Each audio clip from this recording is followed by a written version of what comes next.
Hello, my name is Alexander Flemming. Under 100 years ago, I discovered penicillin. This is the story of what happened. Before penicillin, there is no way to cure infections. I was born on a farm in Scotland. My dad was a farmer, and my mom was a farmer's daughter. My older brother Thomas became a doctor when he grew up, and I decided that I wanted to follow in his footsteps. So he said, "Come on, Alexandra, come and study at St. Mary's Hospitals. It's one of the best hospitals in the country." At St. Mary's, I started work in a laboratory, learning everything I could about bacteria and disease, squeezing my syringe of germs into little dishes to see how it would. My professor was strict and scary, but he taught me how to understand germs, and I used to do some really weird experiments. One day I went to the work with a bad cold. Some of my snot accidentally fell into the bacteria dish I was working on. Whoa, that's strange, I thought. My snot has killed some of the bacteria in the dish. From that, I learned that there is a magic ingredient in the spit or snot and sweat that protects our body from germs. I called it lysosome. When the First World War held in 1914, I went to work in a hospital to help soldiers with horrible wounds and injuries. So many of these poor young men died in the hospital rather than in the battlefield from their horribly infected wounds. Their lives could have been saved if earlier we knew how to fight the infection.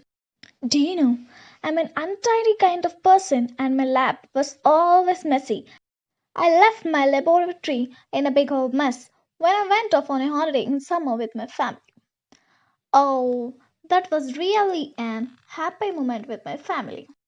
When I come back after an holiday to the lab, I found one of my dirty dishes have grown big blob of mold on it.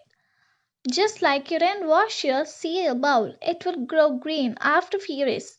Oh, that's funny, I said. And then I saw it. All around the mold in the dish, bacteria were killed. That green mold has killed everything near it.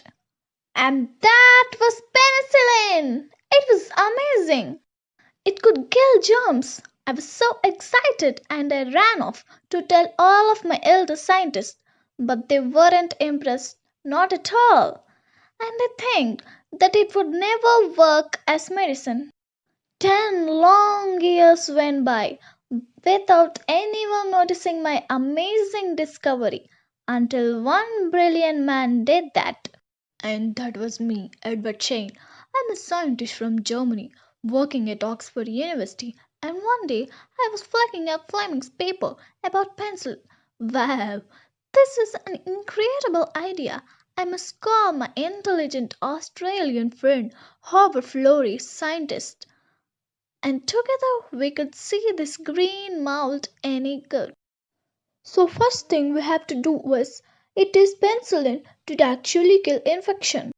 Our patient had an infection on his eye and it had all become blue and green and it looked like he might die. And guess what happened? The penicillin did work! The infected area around his eye disappeared. Our next question was, how can we make lots and lots of penicillin? Penicillin mold needs plenty of air. So we started growing in big dishes and even hospital pans. Then we filled the liquid with some parachute soak to get pure penicillin. But we did it all by ourselves and we couldn't make enough. We needed to ask some big powerful friends to help us. So we went to America, companies that make medicine and explain the problem. They agreed to make seriously large quantities and we needed to start it with best quality penicillin. Do you know where we found it? Rotten old melon. Maybe you had the one. We ordered many melons in a big containers and syrup that come from corn. And then we waited the mold to grow.